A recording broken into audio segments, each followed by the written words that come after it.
All right. Hello, everyone. My name is Élaina Gauthier-Mamaril. My pronouns are she, they. I am a research associate at the University of Sheffield on the Welcome Anti-Ableist Research Culture Project. So I'm joining you from Sheffield, England this evening. And I have the pleasure of chairing this session on being, knowing, and doing. So I appear to you today as a light-skinned Filipinx woman with short, dark, curly hair, and I have on kind of ombre cabled gray sweater on top of a black turtleneck, and my living room is blurred out in the background. So you will note the access features. You can either activate or hide the captions down in the bottom bar of Zoom. You can also use the chat and put your questions for the panelists in the Q&A function. All right. So without further ado, I will introduce Ada Jaarsma and Bailey Szustak. Will be presenting on cripping, making, and teaching. Ada is a professor of philosophy at Mount Royal University, which is on Treaty 7 territory in Calgary, Alberta. This talk stems in part out of an essay, Crip Pedagogies, that she co-authored with Bailey Szustak, who is a graduate, a PhD candidate at the University of Illinois, Chicago, and they co-wrote Crip Pedagogies for the Oxford Research Encyclopedia of Disability Studies. Over to you. Thank you so much. I'm going to share my screen.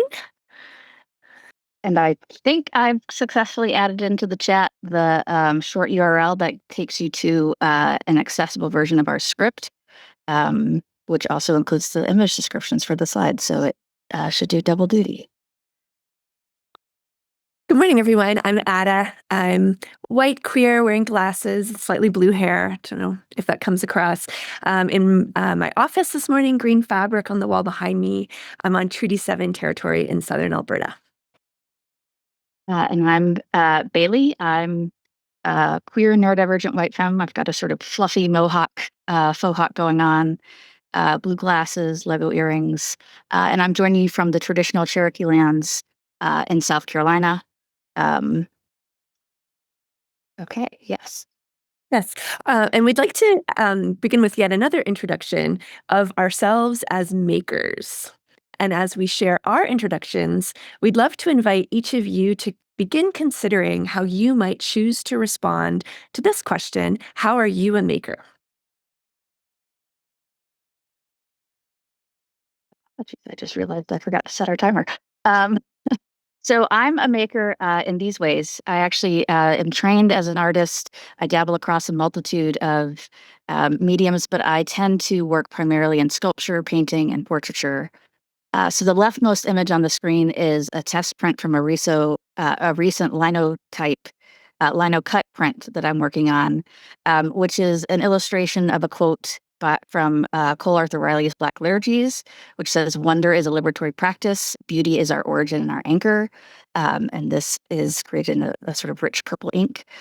To the right of that is an image of what was once a wooden hand mannequin from IKEA that has been painted in a sort of swirling visual that represents Maria Lugonis's Playfulness, World Traveling, and Loving Perception essay. And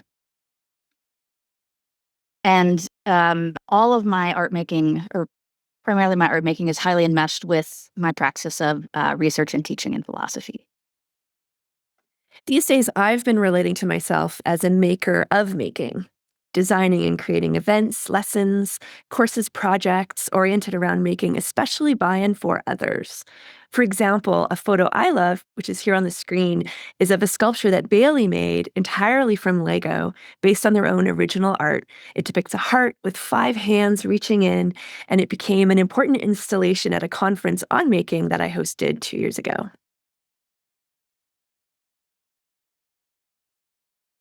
Sorry, I'm having slight tech difficulties myself here. So you want to take a moment to thank Shelley for the opportunity and the invitation to create the Crip Pedagogies essay that we are now presenting on and to share it at this conference. Our talk has three sections. Three sections. As we go, we'll be inviting you to consider responding to three prompts, which we've marked in the slides by a question mark icon and a lime green square, which you saw in the previous slide. And that's which we're offering as a way to simulate or to offer our talk as a kind of lesson modeling our philosophy of pedagogies. And so our three sections are going to be access priming, CRIP pedagogies, and feedback loops. Along these lines, we begin our lesson with a phrase that might be familiar to many of us this morning or this evening, wherever we are, access priming. How we begin, Margaret Price explains, holds so much significance. We might begin a class or an event or a session like this one by offering some options. Would you like to close your eyes and listen? Is there paper nearby and a pen or pencil? Would you like to sketch as a way to be present and find attention? We will have a 1-minute pause a little bit later for all of us as a group, and each of us can opt for a pause at any point, close the computer, get some water. Access is a process of making, Margaret explains, and it can feel like the unfolding of care. Access priming is, importantly, provisional and anticipatory. Reflecting on an exchange in which she received this kind of care, Margaret explains she felt a recognition of, quote, the specific and material assumption that I would have needs in the first place. These needs might awaken out of the specific spaces and interactions that will be taking place soon, as in the case of Margaret's example of arriving at someone else's university as an invited guest speaker. The ideas for priming arise and awaken out of experiences and observations, also as we study and learn from CRIP theorists and activists. What we'd like to posit today is that they also arise out of our making practices. And so it makes sense to explore a little bit further the question we started with, which is, how are you a maker? What comes to your mind when you hear this question? Perhaps being an artist, a teacher, a knitter, a curator, a reader, a writer, an editor. I'm thinking of Shelley's amazing work that's so important for so many of us, a creator of some other kind. And if you'd like to use the chat, this would be a nice moment to share a word that comes to your mind if you'd like to answer the question in that way, how are you a maker? Adding on, we have a second question. How does this answer about how you're a maker point to conditions from your own making activities that are bringing openness in your life and body-mind to the specificity and singularity of yourself and others? Another way to put this, when we introduce ourselves as makers, how are we expressing essential aspects of what it means pragmatically and sensorially to anticipate needs and create access priming? This line of thinking, namely bringing together making with insights and intuitions about priming, is indebted to John Lee Clark's gorgeously immersive, funny, conceptually vibrant book, Touch the Future, specifically in a chapter called Against Access, which has so much affinity with Margaret's work on access priming. John shares a prompt that has become deeply important to his own experiences of care and specificity. What feels beautiful? What feels beautiful, John explains, is a question to begin with. One that might even replace a question like what feels accessible. To be responding solely and only to the latter, he writes, is to create spaces and dynamics that he and deaf-blind kin experience as, in his words, dead ends, leading nowhere, far away from what feels beautiful. This same passage appears as an epigraph to Hardly Creatures, a book of CRIP poetics that is imagining itself as a gallery replete with access priming. And we have a podcast interview with the poet to suggest that Bailey will put in the chat if this book is new to you. What feels beautiful as a prompt appears in an array of ways on virtually every page of Hardly Creatures. But there are 2 pages that speak more directly in the voice of access priming, which we'd like to share together with you in this space. The page is titled Access Cues. It's found on page 8 in Hardly Creatures, and there is a please touch icon which readers of the book will have encountered earlier on a page called Access Legends. So please touch. You can reach out to your screen right now.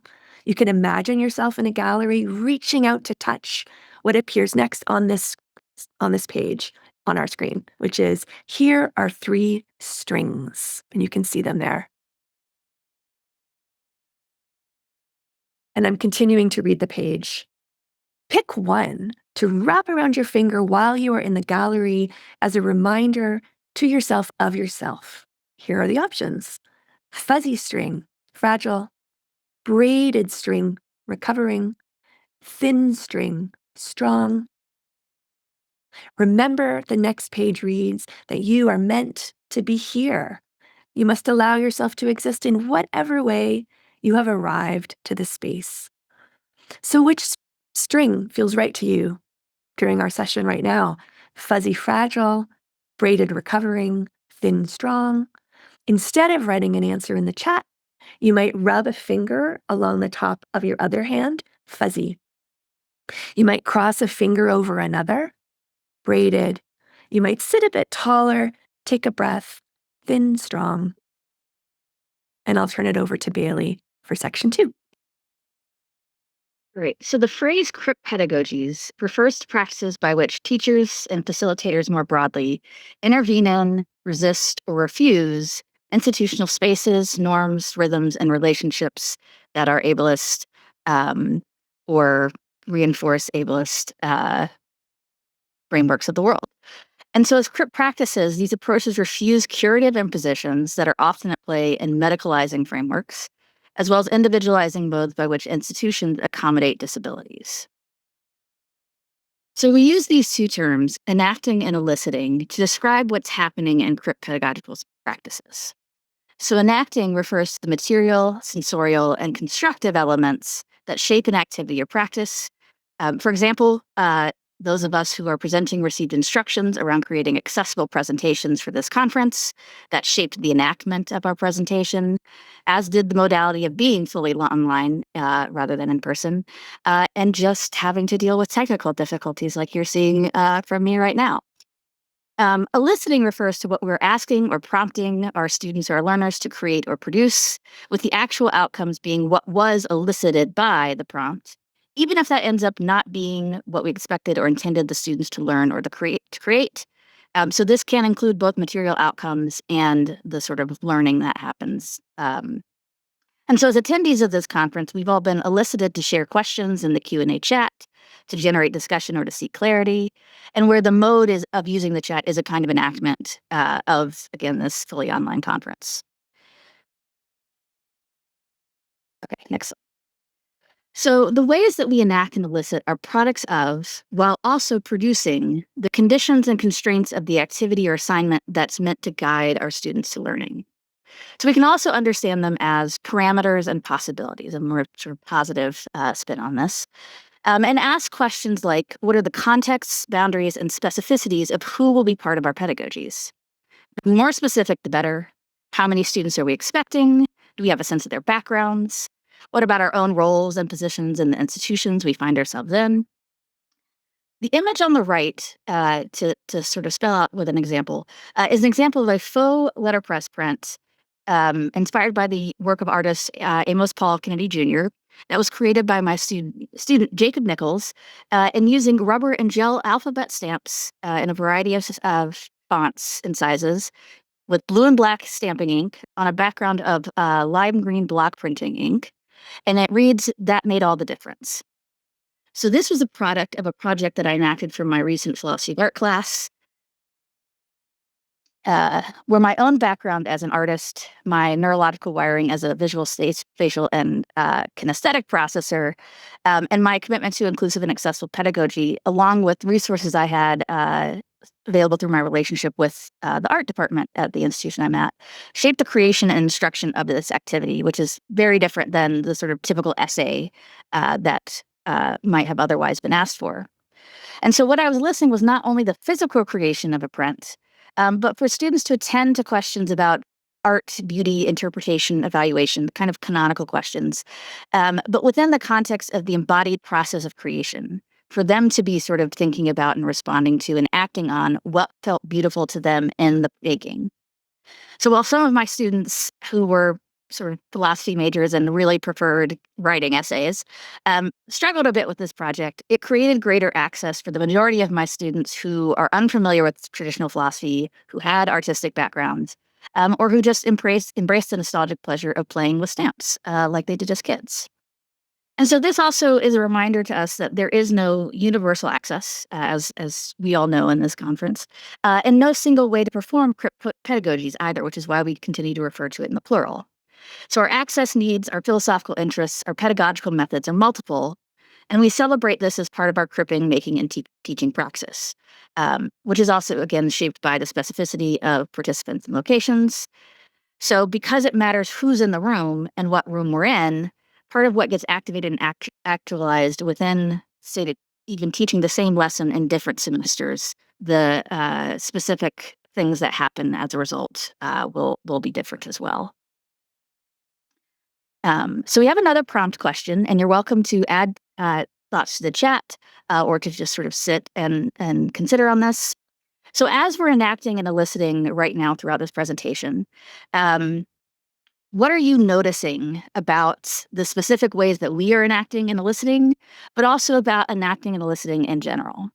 So for instance, when Anna gave the example from Hardly Creatures with the strings, she gave enactment cues with the instructions for having the physical cues instead of the chat.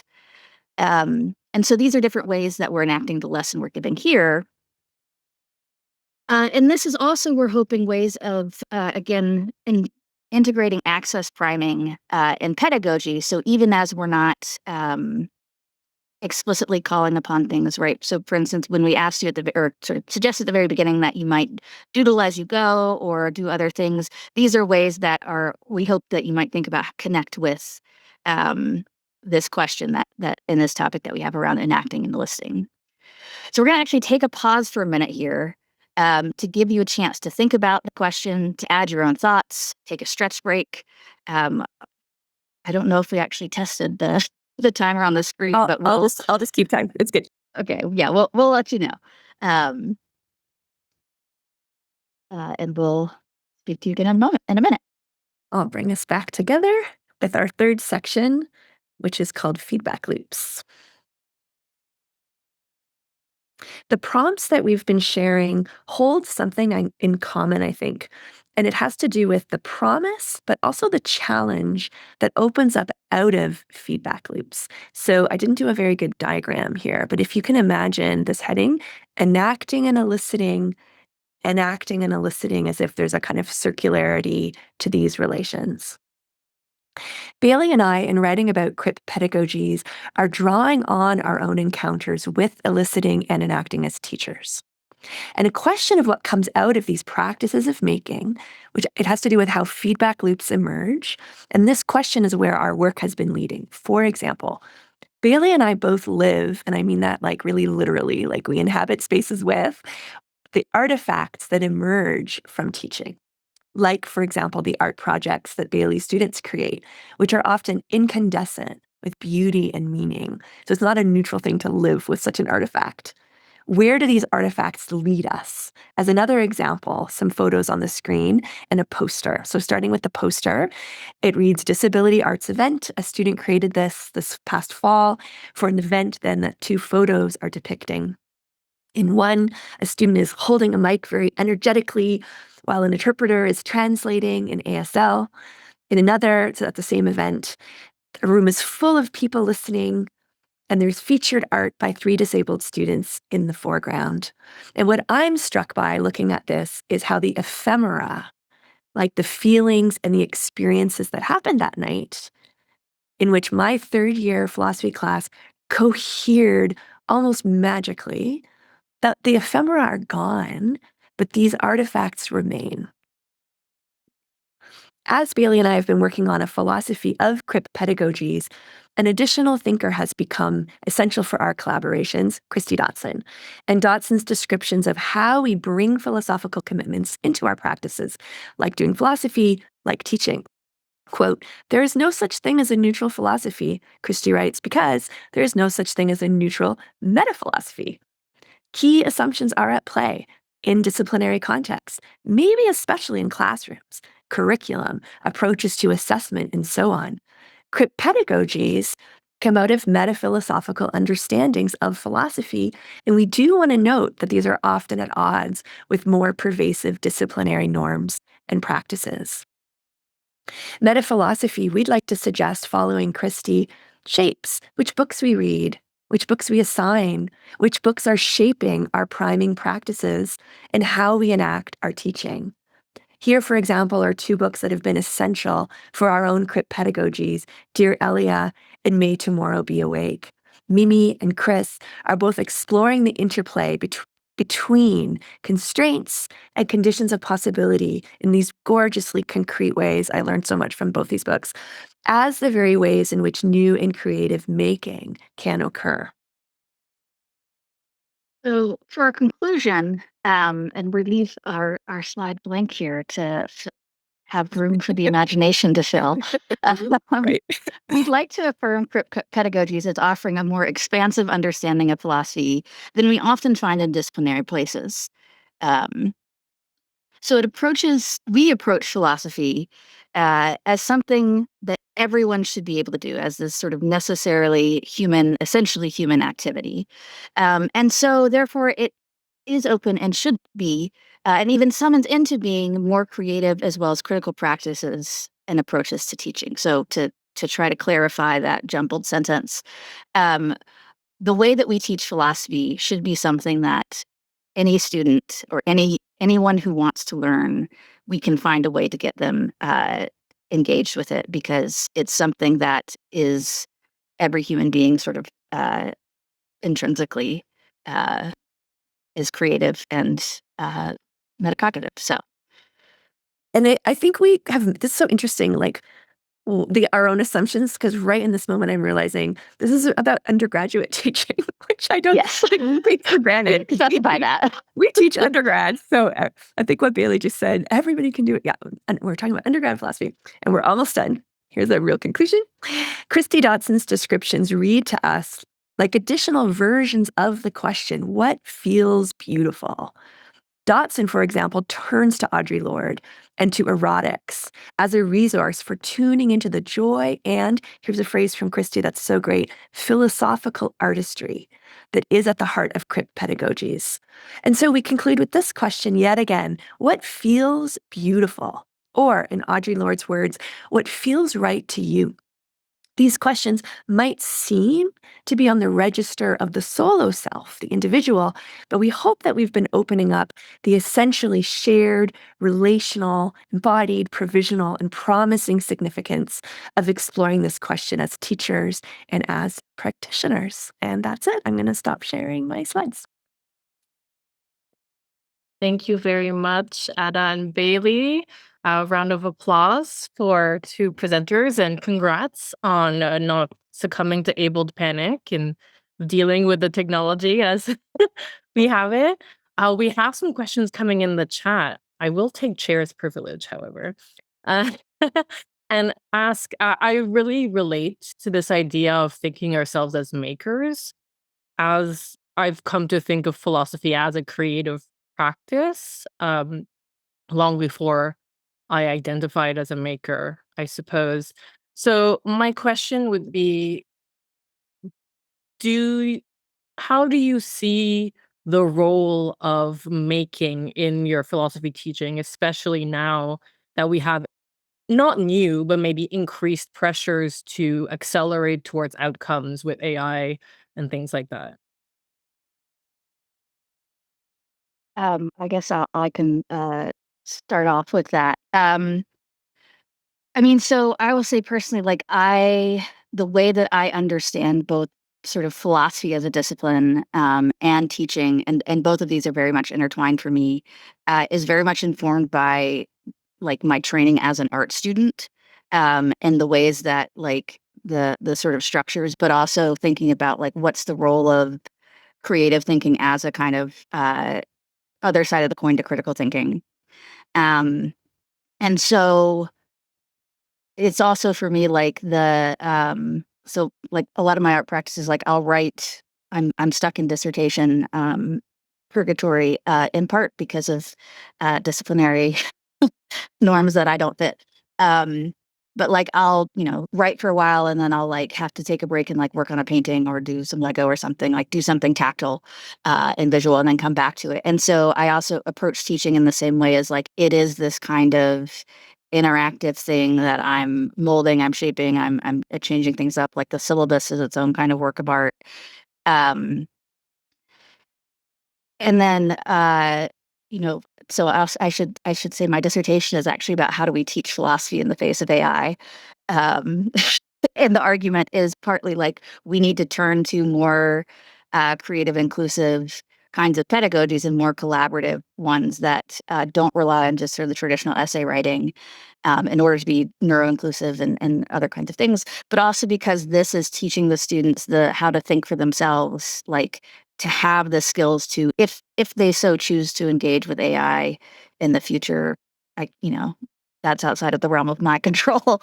But doing things in the classroom where by having the more creative, like, that, and I can give a justification for it, it's like I'm teaching them how to like the shaping their brain wiring as such, like building the skills that they need to be able to responsibly and ethically use AI. And then in 5 years, when everything, so crashes and all of the experts are gone or whatever, like they can think for themselves. And so that's actually, I feel like a greater sort of incentive to do teaching like this versus the more traditional, like you're going to read some stuff and then you're going to write some stuff and you're going to listen to me lecture, because all of that can get run through a Gen AI thing and do the thinking for them. And then what's the point? I love the question so much. I'm going to put a link in the chat just in case folks might find it fun and interesting. What I love, to be honest, like love about this moment is how fired up people are by precisely this question. So the link is to a bunch of like literary Marxists who care very much about pedagogy. So I've learned a lot from our friend Ella has an assignment posted there. I've learned a lot from the examples. So for example, there's 2 assignments on common book practice notebook assignments, which I did this past fall. So it's handwriting, it's in class. I loved it. And then I also talked a little bit about it in our talk. I put together a new disability arts course. We had 3 featured disabled student artists who came and gave artist talks. And then the course assignment was to curate and host this event. And I don't know that I would do it again because it required 3 grants, and it was so, I don't know, I had the energy for it. Would I have it again? I don't know. And the specifics of the students were and this artist were so essential. So all that to say, I think the beauty of the one-off is maybe coming back for me anyways, like making sure I am up for it, which I won't be all the time, but and then the beauty of embodied practices, which I don't know, maybe we've, at least for me, kind of lost the thread on that, and I feel like I'm getting it back. So I hear your question is optimism inducing. No, I agree. And I mean, some of you may know, but like part of my scholarship involves podcasting. And I very much see that as a creative way. And Bailey, maybe we can have chats because I too have faced like disciplinary pushback. But let's go to some questions in the Q&A. So from Hypatia of Spa, we have, how do you deal with the issue of art being subjugated to and by teaching, and taking the interest or joy out of art by having to try to give the quote unquote right artworks or interpretation, which has mostly been our experience of school in general and art and literature classes specifically? Can any form of art that produces grades or degrees ever be free?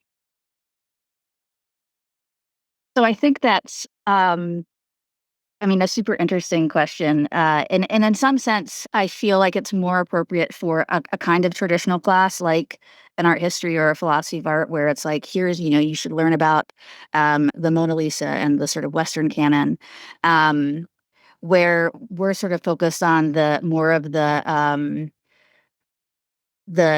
like how the doing of it is helping students to think through sort of philosophical questions and ideas, and so they're not being graded on what the thing it like how beautiful their artwork is, or did they do it the right way? It's about like, what's the reflections? How is it demonstrating a sort of philosophical, kind of thinking and learning in it?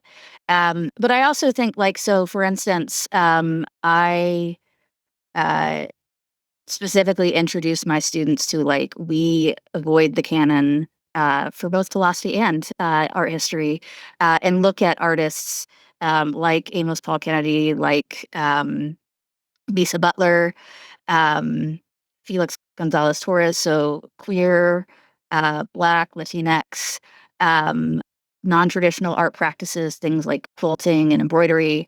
And then, it's asking the students, like, and bringing in, asking them to bring in their own sort of interests. So we look at things like graphic novels. I'm actually teaching a philosophy through literature class this upcoming semester, and we're going to read Project Hail Mary by Andy Weir because I'm obsessed with it. But then look at like graphic novels from indigenous creators and Korean sci-fi short stories that are paired with. We have our campus has a art museum that has an exhibition of prints from Korean printmakers currently that we're going to be in conversation with. So I think that there are ways that, like, we can't ever fully, like, you know, uh, this is kind of, I guess, part of the thing with, like, there's always going to be constraints. Like, we can't escape that. That's just part of how education functions, particularly in higher education, where there are certain things we sort of have to heed to. But if we can find sort of our own sources of creativity and resistance, um, and you know, I'm blanking on the word that I want, subversion. Within that, I think that there's a lot of room to try to give students access to think ideas and artists and works outside of the sort of canon, but also, like, we do not have to evaluate, and we, especially for philosophy classes, shouldn't be evaluating them on, like, did you do beautiful art, or did you do technically perfect art? Because uh, that's not what I'm teaching them. So I'm not going to grade them on it. I think I love the question so much. It's so great. Can we all find joy in pedagogy? I think it's a existential question and also a critical and philosophical question. I think Bailey and I have sort of found each other. We found each other years ago at a philosophy conference because we share a love of pedagogy. Does that mean that students will find the same joy? That's a question about enacting and eliciting, I think. So, like, to me, this question invites conversations about ungrading, Susan Bloom's beautiful work, which I really love, on really interrogating assessment practices. We have different degrees of freedom. Bailey and I, in the Crit Pedagogies article that we wrote for Shelley, we have more about the constraints of our institutionality. So there are really material and relational issues that this question brings up. So thank you so much for asking. Thank you. We have another question by Julie, maybe, but I'll ask that maybe the answers be succinct so that we can move Yeah. on. So Julie has been experimenting a lot with a form of experiential learning in a classroom. Would you be willing to give an example of an activity that you do with students in a classroom to teach philosophy? Yes, and I can give you a short version of this because I talk about it frequently. I have I show up on the first day of particularly introductory level classes with boxes of Legos.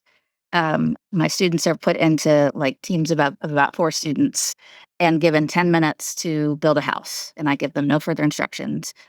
And then we spend the rest of the sort of class period essentially sort of practicing, like, what makes this a house, necessary and sufficient conditions, and sort of testing, like, counterexamples and these kinds of things.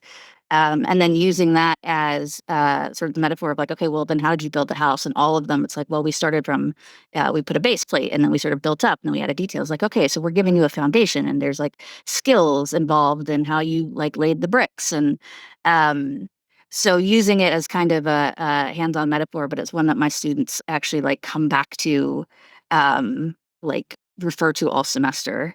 And then the other quick version is, you can Google this. It's the Lego Duck Challenge, and it's, you give people it's this, everybody in the group has the same 6 bricks, You give them like 30 seconds to build a duck. Again, no further instruction. And every time that I've done it in classes of like 16 to 25 students, I've never had a single case where there's been two identical ducks, even though there's only 6 pieces that everybody's using and 30 seconds to do it. So then we generate great conversation about like how people can have sort of different approaches, different questions, different answers, but that doesn't, we're all still making ducks. We're all still doing philosophy.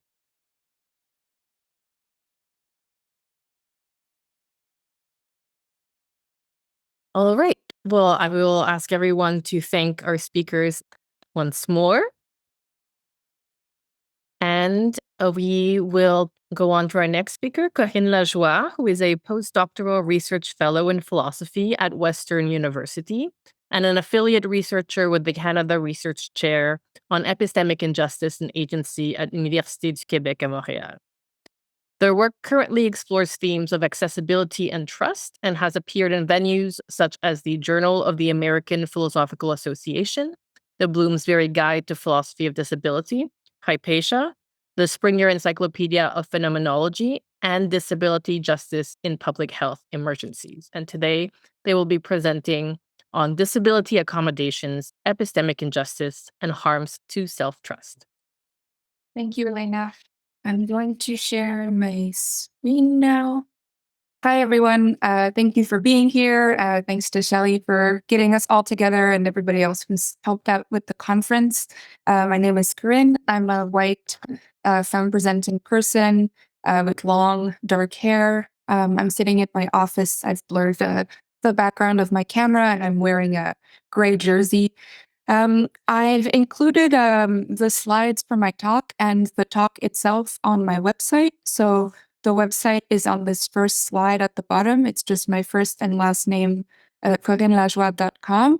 And so if you want to go on the research tab on my website, then you can access, there's a link to get the slides and the talk, and I'll keep it accessible until the end of the day, I guess, if people want to follow along. So I'm going to get started. As I've tried to condense a much longer paper into a talk, and I'm really excited to get feedback from people who are here today on this talk, because it's rare that I get to present to audiences, people that are all interested in work on disability. So I'm excited to hear your thoughts and get your feedback. So the title of my talk is Disability Accommodations, Epistemic Injustice, and Harms to Self-Trust. So as many of you know, perhaps even through direct experience, the system for accommodations in higher education is riddled with problems. Scholars of disability in recent years, including Margaret Price, whose work we just heard about, have developed important critiques of accommodationist approaches to accessibility, and they've shown that these approaches often fail to meet disabled people's needs while imposing significant costs and burdens on them. So in this paper, what I try to do is add to this work by analyzing disabled people's experiences of navigating the accommodation system through the lens of epistemic injustice. And so I argue in the paper that disabled individuals who seek accommodations in higher education settings are subjected to both testimonial and hermeneutic injustices that together produce what Amandine Catala calls hermeneutical domination. And I'm going to define those terms, obviously, but I'm just giving you the big picture. And then the final portion of the paper analyzes how experiences of hermeneutical domination in this context can undermine the epistemic self-trust of disabled individuals. So on the whole, the paper aims to make 2 major contributions, and these are the things that I'm interested in right now, generally. So the first is to argue that while disabled individuals can and often do face epistemic injustices in their interactions with individual institutional agents, so for example, a distrustful disability case manager or professor, I think that these injustices can also be embedded in institutional policies and practices such that they extend beyond the interpersonal interactional realm. And so I think that addressing this type of institutionally embedded, if these epistemic injustices are institutionally embedded, then addressing them is going to require more than changing individual attitudes and beliefs, and it's going to call for various forms of structural reform. And then the second contribution of the paper is to argue that institutions might, in fact, bear a responsibility for fostering, or at the very least, not actively undermining, the epistemic self-trust of the individuals who interact with them. It's well established in the philosophical literature on self-trust that other people play a crucial role in enabling us to trust ourselves, and I want to suggest that institutions can play a similar role. And so, broadly speaking, I'm interested in the role of institutions in fostering greater epistemic justice for disabled people by giving their testimonies appropriate uptake and by providing environments in which epistemic self-trust can be developed and cultivated. So in the longer version of the paper, I spent some time laying out how the accommodation system works and describing how disabled individuals who seek accommodations are subjected to intrusive verification procedures that often require they produce extensive documentation to prove their disability and to demonstrate their need for accommodations. I explained that within this system, self-reports by disabled individuals are not treated as valid sources of information for establishing that a person is disabled and that she requires accommodations. Instead, disabled people's claims must be substantiated by medical evidence to be recognized as valid. And so while there are many reasons to be concerned with this approach, my focus in this paper at least lies in the epistemic harms that it generates. And specifically, I start out by arguing that disabled individuals face testimonial injustice when institutions either do not seek out or discredit their testimonies regarding their experiences of disability and their accommodation needs. And instead, these institutions systematically privilege the testimonies of third-party observers. So Miranda Fricker famously describes testimonial injustice as occurring when an agent is given a deflated level of credibility in testimonial exchanges owing to a conscious or unconscious prejudice about her group identity. I claim that what makes disabled people's experiences a case of testimonial injustice in this instance is the fact that the credibility deficit they face is unwarranted, and it results from a biased assessment of both their competence and their sincerity. So I'm going to briefly present these one after the other. So starting with the element of competence. Through the lived experience of being disabled and of navigating inaccessibility on a daily basis, disabled individuals gain firsthand knowledge that is often not readily available to non-disabled people who do not have these experiences. In other words, experiencing what disability is like in one's mind or body and facing barriers that are often not apparent to non-disabled people generates unique knowledge of these realities. For instance, a disabled person might know through direct experience how her disability manifests at different times of day or across different settings.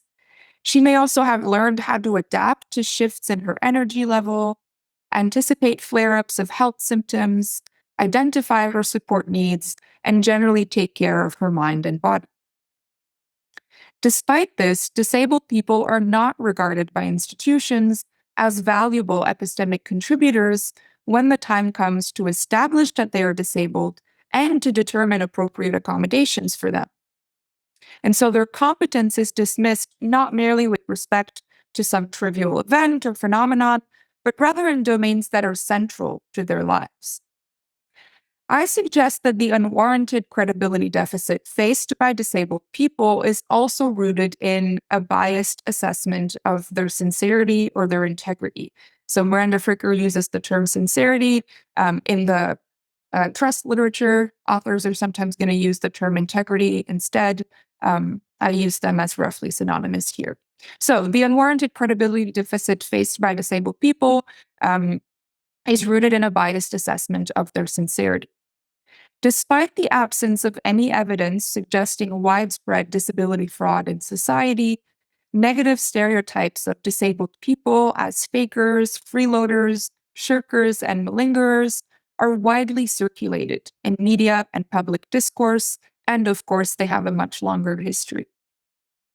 Perhaps unsurprisingly in this context, disabled people, especially if their disability is not immediately visible, but also sometimes when it is, disabled people often face skepticism from non-disabled individuals when they disclose or seek accommodations for their disability.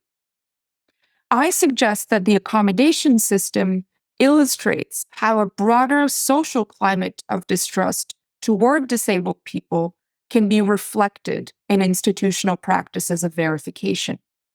So I'm not saying that institutions harbor feelings of distrust toward disabled individuals, but I am saying that institutional practices and policies can indicate an orientation of default suspicion toward certain individuals. An institution's reliance on overbroad documentation requests to determine whether a person is really disabled and therefore entitled to accommodations, I suggest indicates a suspicion that this person may be compromising honesty for personal gain or attempting to abuse institutional resources. So, moving very quickly over the testimonial injustice bit because I want to spend more time presenting the notion of hermeneutical domination, but of course, I'm happy to return to any of these ideas in the Q&A. But now I want to move to the second portion of the argument, which involves showing that this type of testimonial injustice interacts with hermeneutical injustice, and together they produce what Amandine Catala calls hermeneutical domination. So I'm going to present it in a second, but Amandine Catala presents this notion of hermeneutical domination in her 2025 book. It was just published this year. And she explains that hermeneutical domination has kind of two components, which I'll explain, but basically it involves a testimonial injustice that produces a hermeneutical one. So I'm going to present Amandine Catala's concept, and then I'll show how I think that it applies to this situation. So in this recent work, Catala offers the term hermeneutical domination to describe a phenomenon that, quote, results from the intersection of testimonial and hermeneutical injustice, end of quote. And so hermeneutical domination, as she explains, involves the dismissal of a testimonial contribution that is itself, quote, an attempt to provide a hermeneutical contribution to the mainstream pool of collective understandings, end of quote. So this is the first quote on the slide.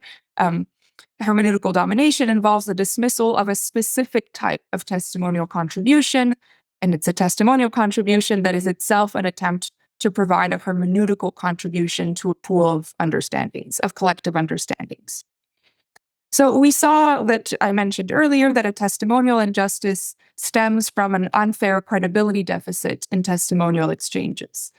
By contrast, a hermeneutical injustice is a type of epistemic injustice that arises when a person or a group's social experience or situation is rendered unintelligible or misunderstood due to their marginalization from the process through which hermeneutical resources are developed and implemented.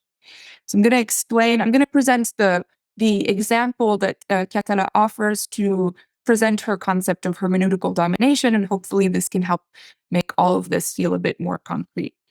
So the example that Catala analyzes in the book involves a tradition, a Dutch tradition, and specifically she analyzes a movement of Black Dutch citizens who have long been denouncing a racist holiday tradition that involves white Dutch people wearing blackface to mimic the fictional character of Black Pete, a clumsy and clownish helper of St. Nicholas, whose enlarged red lips, bulging eyes, and curly wig are a clear nod to anti-Black imagery. So this is a tradition that has been going on in the Netherlands for some time, and Black Dutch citizens have been organizing against it for a very long time as well.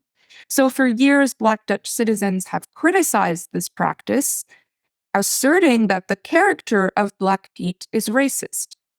Their claims, however, have largely been dismissed by white Dutch citizens and elected representatives. And so the testimonies of these Black Dutch citizens, the testimonies that are dismissed in this scenario are, quote, the minority's attempt to contribute to the mainstream hermeneutical resource by providing an alternative understanding or description of a given social practice or experience. Here, Black Pete as racist. I'm just going to say this again. The testimonies that are dismissed are the testimonies of the Black Dutch citizens, and they constitute the minority's attempt to contribute to mainstream hermeneutical resources by providing an alternative understanding and description of a given social practice. So the character of Black Pete, which they are describing as racist. But because they suffer an undue credibility deficit, Black Dutch citizens are prevented from contributing to how the character of Black Pete is collectively understood. And so Ketela explains that instead of being shaped through a genuine process of deliberation, quote, putatively collective understandings of Black Pete are in fact wholly formulated and imposed by the white majority, end of quote. And so the figure of Black Pete continues to be associated not with racism, but rather with tradition and harmless fun. And so Ketela explains that hermeneutical domination is a specific kind of hermeneutical injustice, which she labels an associative hermeneutical injustice, precisely because it concerns how concepts are used and what we associate them to. And so, in contexts of hermeneutical domination, members of non-dominant groups are prevented from associating an existing concept. So this is not a hermeneutical injustice that involves a lacking concept. So members of non-dominant groups are prevented from associating an existing concept, for example, racism, to a phenomenon or social reality that they believe that it adequately tracks. The association they propose is dismissed by members of a dominant group who gets to unilaterally determine what associations are fitting and which are incorrect or not recognized. So with this framework in mind, I suggest to return to the case of accommodation requests in higher education. And I'm going to try to show how we can read this case through the lens of hermeneutical domination. So in the scenario that I'm interested in, the testimonies that are being dismissed are those of disabled individuals who request accommodations, and more specifically, they're testimonies that involve these individuals claiming disability as something they experience. Put another way, they involve a person using the concept disability to articulate a part or perhaps the entirety of who they understand themselves to be and how they experience the world. These dismissed testimonial contributions have hermeneutical value. They constitute an attempt to provide a hermeneutical contribution to the mainstream pool of collective understandings. A disabled faculty member or disabled student's testimonial contribution, for instance, their account of experiencing disability and navigating barriers in academic settings, could enrich our collective understanding of disability as both a social category and a lived experience. In practice, however, because disabled individuals are systematically assigned an unwarranted credibility deficit, their testimonies do not enter into and contribute to shape collective understandings of disability. And so instead, the concept disability is wholly defined and delimited by educational institutions, namely as an observable condition intrinsic to a person's body or mind that can only be identified by medical professionals. So in Ketela's account, the dominant group, white Dutch citizens, exercises comprehensive control over a set of hermeneutical resources. And she says that this group's hermeneutical power takes the form of a monopoly that is maintained in two overlapping and mutually reinforcing ways. So first, members of the non-dominant group are excluded from contributing to a set of interpretive resources. And second, and relatedly, the dominating group imposes what is publicly presented as the correct understanding of the practice, in this case, the character of Black Pete. So my analysis of hermeneutical domination differs from Catellus in at least one respect. So where Catellus views hermeneutical power as wielded by a group, in the example that she analyzes, I consider a context where institutions are wielding hermeneutical power because they get to determine how disability is defined and, by extension, who qualifies as disabled and who does not. So one reason to be concerned with how the concept disability operates and is delimited within the accommodation system is that the very individuals whose experiences are relevant for understanding this concept cannot in any meaningful sense contest the way that it has been defined institutionally. Of course, disabled people are not literally prevented from associating aspects of their experience to the concept disability. A disabled person can very well contact the Office of Disability Services at their institution and say that they are disabled, just as they can employ this term to self-identify in conversations with classmates and colleagues or superiors. Yet most of us, when testifying, wish not only to be allowed to do so, we also hope that our claims will be taken up and accorded appropriate consideration. So disabled people's testimonies do not receive uptake at an institutional level, and they will not receive accommodations unless or until they can provide medical documentation that proves they are disabled. That is, until their use of the concept disability falls back in line with the institutionally accepted understanding of this term. And of course, failure to align with this requirement results in the denial of necessary accommodations, and this can have particularly devastating implications in the lives of disabled individuals who are students or teachers in universities. Okay, so with the time that I have left, I want to give an overview of the final section of the paper, which is on self-trust. It's a section of the paper that I'm really hoping to develop.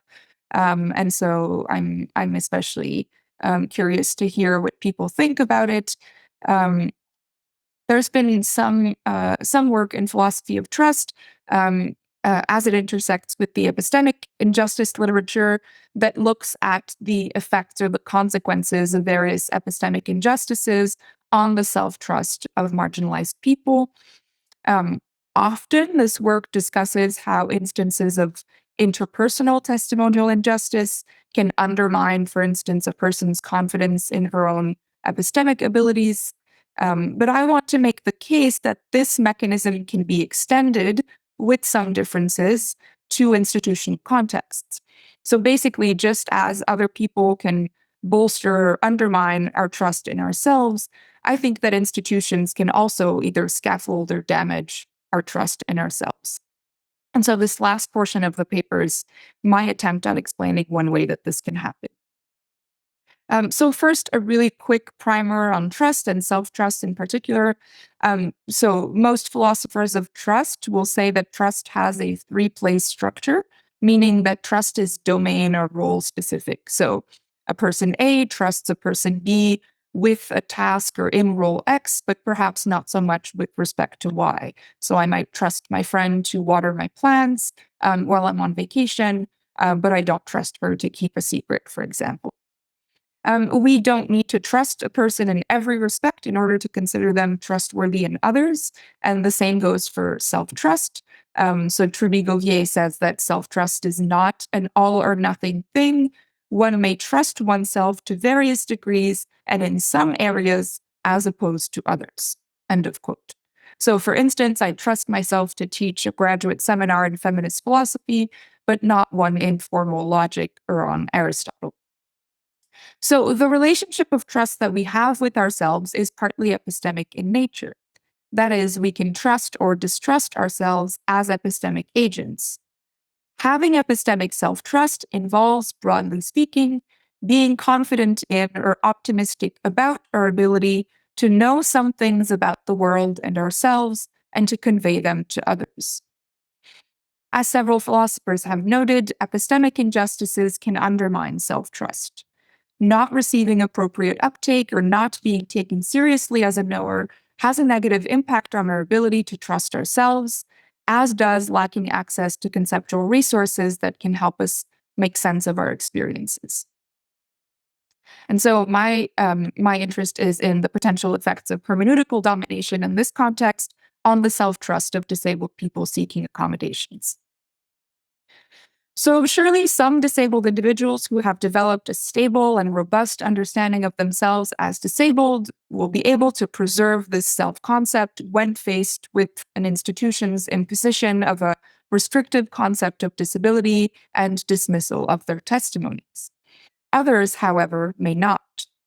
Individuals who initially consider themselves disabled might internalize the institution's stringent evidentiary standards and come to adopt them as their own. So through her interviews with disabled faculty members navigating the accommodation system, Margaret Price observed many instances in which scrutiny and questioning, quote, by an external entity, such as one's institution or one's colleague, caused an interviewee to doubt their own perceptions, end of quote. So drawing on her own experiences of fighting for access, Price acknowledges that this is often a process characterized by painful self-doubt, leading disabled people to ask themselves the following questions. For example, am I asking for too much? Do I actually need support, or am I just being lazy? Could I push through the pain or tolerate more discomfort?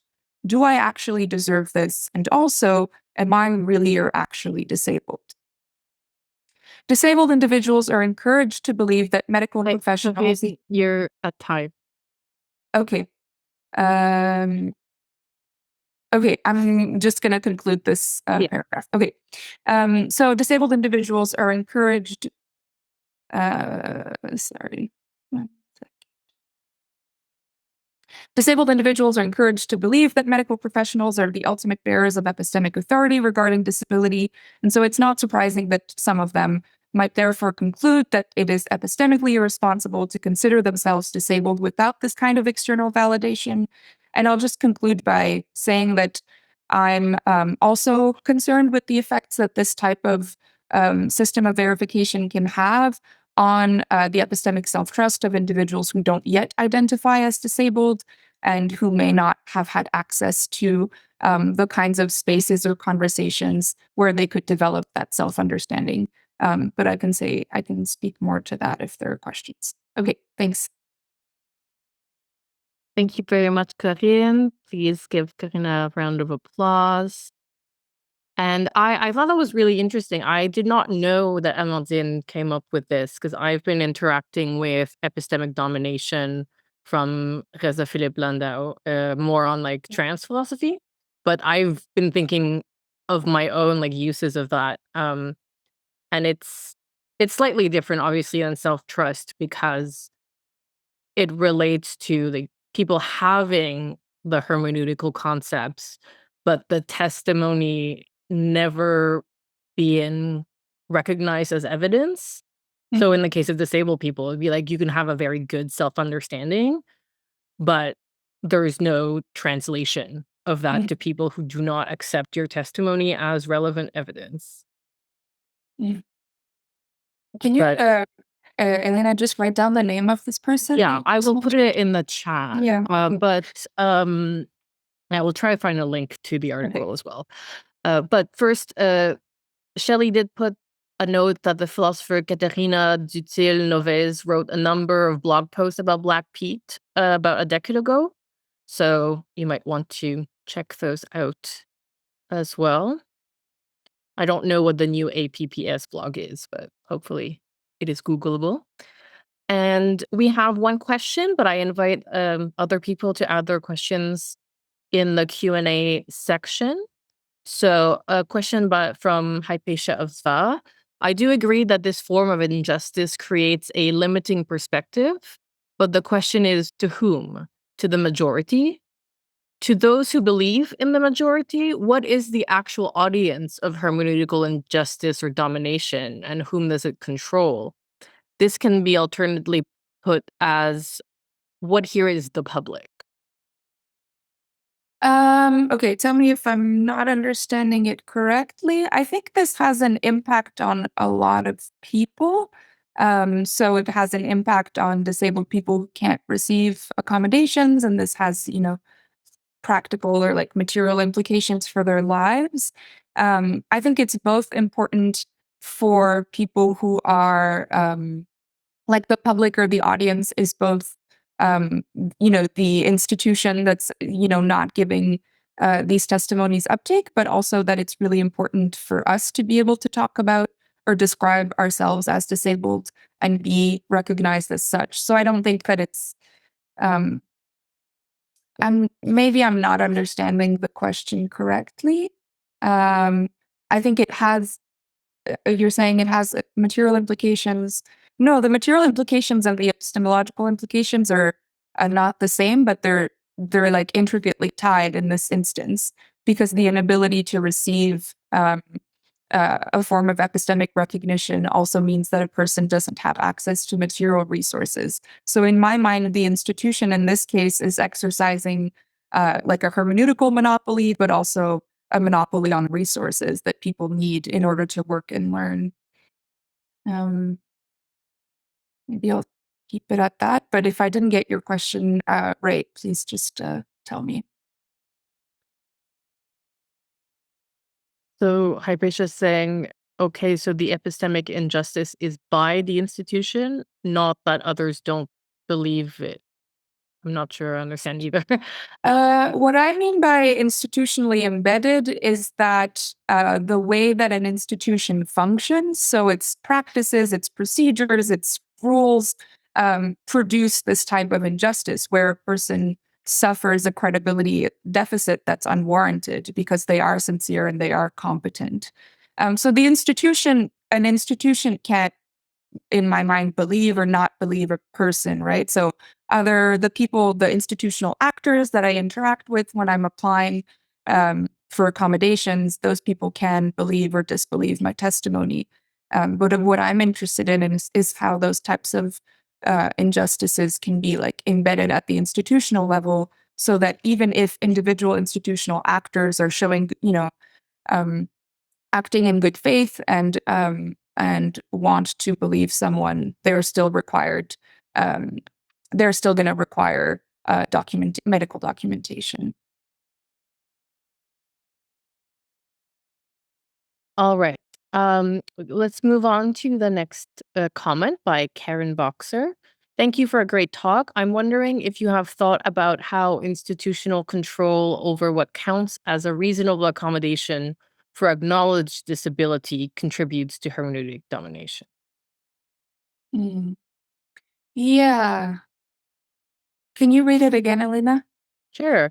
The question is about, have you thought about how institutional control over what counts as a reasonable accommodation Mhm. for an acknowledged disability contributes to hermeneutic domination? Hmm. Yeah, I mean, I feel like those would be connected. I haven't thought too much about, I guess in this talk, I focused really on being recognized as disabled and how the concept of disability operates, but also it would be interesting to think more about the criteria of reasonableness, sorry. Um, that's interesting. And also, I think another problem is the way that certain accommodations are, narrowly associated with certain disabilities, even when we know that it doesn't really, things often don't work that way. So having a particular disability doesn't mean that, a given accommodation is what's going to be helpful to you, even if that's the accommodation that's considered reasonable by your institution. But I haven't kind of moved past um, thinking about the category of disability itself, but I find that interesting. Yeah, thanks.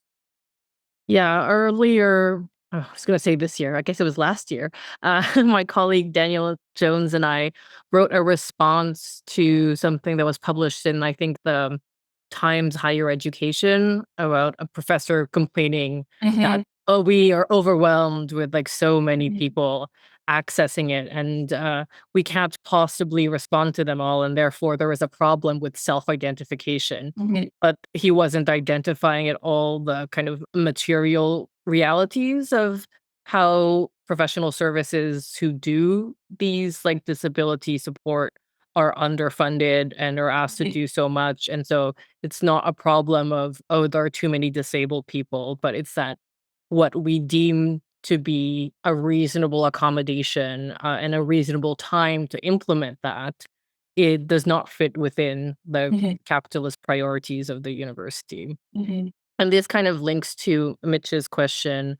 So it's saying that disability access services is not very useful to people with undocumented disabilities, and it requires a lot of undocumented work to utilize. Do you have an idea of how we can move past the accommodation system towards something more accessible? Yeah, I guess the approach that I usually take in my work is that is to say that, that I'm certainly in favor of maintaining, like, I think the system is um completely inadequate and insufficient, but I also know that those like ADU protections are constantly under threat, and similar, face similar threats in Canada. So I think that the solution, kind of the way that disability scholars and specifically people working on access have been saying for some time, is we're not going to find a great solution within that system.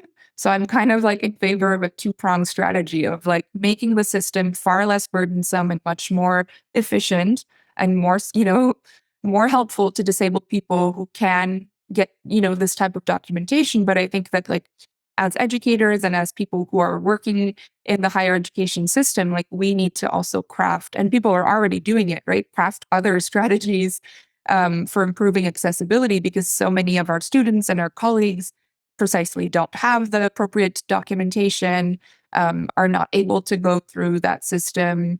And also there are many things that we can do. I mean, I was going to say think piece. It's not a think piece, whatever.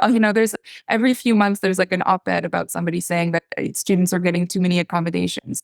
But it's also really burdensome because we're treating things on like a case by case basis, and we're not thinking about like collective solutions that we could implement in our classrooms, right? That would work for multiple students. So those are the kinds of strategies that I favor, um, if I'm thinking, just in higher education. So let's take one last question from Emma Bayer. Thank you for the talk. A short question from the living experience. I work in university and create an accommodation form that trusts students without medical proof. Mm. It received criticism due to concerns about cheating and misuse. So I wonder, are you aware of cases where universities have addressed the epistemic injustice of requiring medical documentation? And if so, how they manage to provide accommodations while respecting students' self-knowledge? Yeah, that's a good question. I feel like when I was doing research last year, I came across, I mean, I think some schools have better guidelines than others, right? So somebody, Karen in the chat, was saying that, um, I mean, in most places that I know of in Canada and the US, medical documentation is not required to establish that a person is disabled, right? So when schools are asking for this type of documentation, that's kind of their power of discretion. So I think I'm not aware of schools or institutions that have absolutely no documentation requirements or that work exclusively based on self-attestations. But maybe I can try to find it, but I remember seeing something. I don't know if it was like a school board in Ontario that had a much more kind of interesting policy of like, how can we, pool knowledge, also require perhaps um, documentation or attestations from people that are not, medical professionals, but that are like, I don't know, like people who are involved in the community and who might be able to help out um, developing an accommodation plan. But I'm not aware of an institution that relies only on kind of self-knowledge of disabled people, which doesn't mean they don't exist for sure, but Yeah, I see some people in the chat. Yes, so I think Mitch is making a good point about the return to traditional teaching methods like time handwritten exams revise a lot of structural barriers. So I think this goes hand in hand with like the previous presentation and like AI and how people are saying, okay, let's go back to have like in classroom exams and like stop people from using technology. And obviously that needs to be addressed holistically and not just saying, okay, now we need to increase control because we cannot trust anyone. Yeah, that's super interesting. And I face that. I mean, I'm sure many of us face it who are concerned with accessibility and also with students not writing essays with AI or faced with these kind of competing kind of desires, or like I feel like I'm still definitely trying to figure out how to deal with that in the classroom. And I really agree, Mitch, that going back to just a written exam in class is like oftentimes a really inadequate kind of solution. Well, thank you very much. Please join me in thanking Corinne and also Ada and Bailey. And I will invite Shelley back on. Okay, wow, that was an excellent session. Thank you to everyone involved in it. I'm really so pleased with the presentations. So we'll take a break. We'll try to come back at 2:00. So we'll have a few minutes less than we had scheduled, but that's okay. So for the break, so we'll come back for the roundtable, naming, resisting, and transforming the ableist mechanisms and practices of philosophy. Okay, see you at 2:00. Thank you.